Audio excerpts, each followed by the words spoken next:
FC Dallas heads to the Big Apple on Friday night to face the New York Red Bulls for the only time in 2016.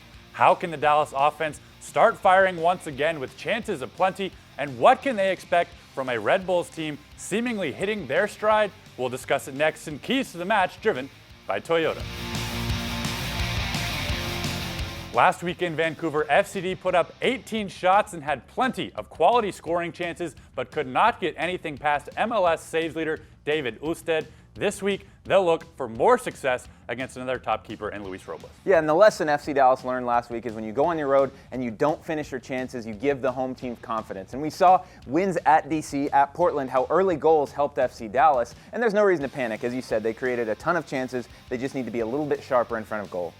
Bounce-back performances are a strong point of this Dallas club. After their first loss of the season, they went on a 6-game unbeaten streak, surging to the top of the Western Conference.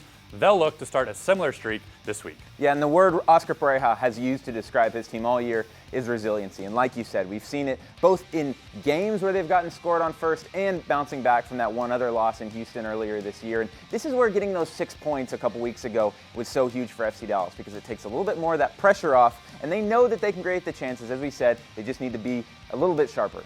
Turning our eyes to the opponent, the Red Bulls look to be settling in after a rough start to this season. After scoring a goal in just one of their first 6 games, they've picked up the offense in the last 2 weeks and are coming off a big win at home against Orlando City. Yeah, and this is the New York Red Bulls team that, of course, beat FC Dallas last year in the Supporter Shield on goal difference. And as you said, that was a big, big win. They got Bradley Wright Phillips finally finding the back of the net, and their strength lies in that midfield trio of Klestin, McCarty, and Felipe. So the key for Dallas is their midfield duo of Ulloa and Gresso breaking up those attacks and getting their ball to attackers to start counterattacks.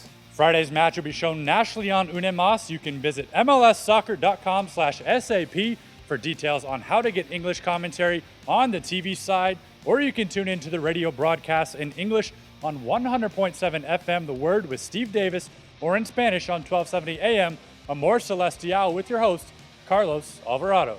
Well, that does it for this week. For Keys to the Match, driven by Toyota, I'm Carter Baum. And I'm Daniel Robertson. We'll see you next week.